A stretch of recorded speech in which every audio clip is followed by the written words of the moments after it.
আজকে কিন্তু বিধানসভা নির্বাচনের দ্বিতীয় পর্ব শেষ হয়েছে। এই মুহূর্তে আমরা রয়েছি যেখানে আমরা কথা বলবো দাদার সঙ্গে। দাদা, আজকে যে বিধানসভা নির্বাচনের দ্বিতীয় পর্যায় শেষ হলো, দেখা গেল যে ভোট 90%-এর ওপরে চলে গেছে। সাধারণ মানুষের কাছে এই ভোট কিন্তু এক অনন্য নজির হয়ে রয়েছে স্বাধীনতার পরে। কি বলতে চাই? বাংলার মানুষ কখনোই সাধারণভাবে ভোট দিতে পারেনি।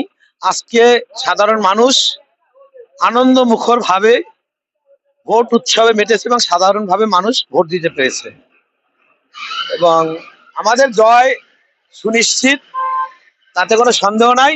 এবং দেখুন, ইভিএম ঢুকছে এই বাংলা থেকে, এই বৃষ্টির জলে পাপ মুক্ত হয়ে যাচ্ছে। নতুন সরকার আসছে, তার পূর্বাভাস দিয়ে গেছে এই প্রকৃতি। এটুকুই আপনাদের কাছে বলবো। কি বার্তা রাখবেন? আমি তো বললাম, প্রকৃতি, ইভিএম ঢুকছে, ভোট হয়ে গেছে, প্রকৃতি এই দূষণ মুক্ত করে নতুন সূর্য উদয় হবে কালকে সকালে, আপনারা দেখতে পাবেন। আপনার বিধানসভা অঞ্চলে যারা বাসিন্দা রয়েছে সেই সমস্ত বাসিন্দাদের জন্য কি বার্তা থাকবে?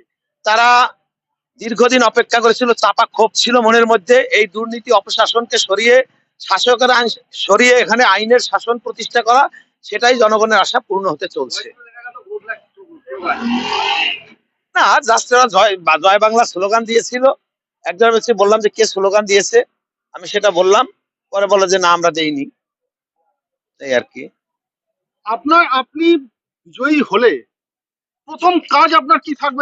আমরা প্রত্যেকদিন রেকটিফাই করছি, বিজয়ী হলে না, আমরা বিজয়ী হয়ে গেছি। মানুষ তার ডিসিশন অলরেডি তার প্রয়োগ করে দিয়েছে, ইভিএম এর মাধ্যমে তার সিদ্ধান্ত প্রয়োগ করে দিয়েছে। 4 তারিখে সেটা আপনার প্রমাণ পেয়ে যাবে। প্রথম কাজ কি থাকবে আপনার বিধানসভার জন্য? আপনার দুর্নীতি মুক্ত, সন্ত্রাস মুক্ত কল্যাণী এবং পরবর্তী স্টেজে শিল্প কলকারখানা নিয়ে বেকারদের কর্মসংস্থানের ব্যবস্থা। প্রথম হবে দুর্নীতি এবং সন্ত্রাস মুক্ত কল্যাণী। যেটা পশ্চিমবঙ্গের ক্ষেত্রে দেখা যাচ্ছে যে নারী সুরক্ষার একটা কিন্তু খুব বড় প্রশ্ন রয়েছে। সেই জায়গায় দাঁড়িয়ে আপনি নারী সুরক্ষা বলেন, তৃণমূলের দুর্নীতি, চাকরি দুর্নীতি, স্বাস্থ্য দুর্নীতি, নারী সুরক্ষা দুর্নীতি, সমস্ত দুর্নীতি মিলাইয়া মানুষ দেয়ালে পিঠ ঠেকে গেছিল, আর যেতে পারছিল না।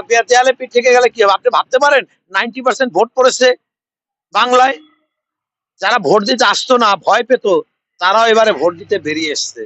যে না, পরিবর্তনের একটা লক্ষণ কিন্তু বললাম যে প্রকৃতি বলে দিচ্ছে যে দূষণ শেষ হয়ে যাচ্ছে, কালকে থেকে নতুন সূর্য উঠবে।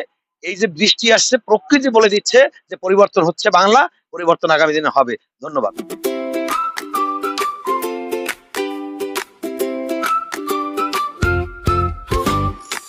বাঙালির ভালোবাসা মানে একটাই জিনিস, আর সেটা হলো বিরিয়ানি।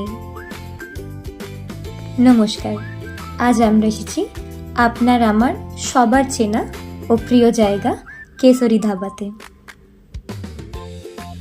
এখানে ঢুকেই যেটা সবার প্রথমে ভীষণ ভালো লাগে সেটা হচ্ছে এখানকার বিউটিফুল অ্যাম্বিয়েন্স।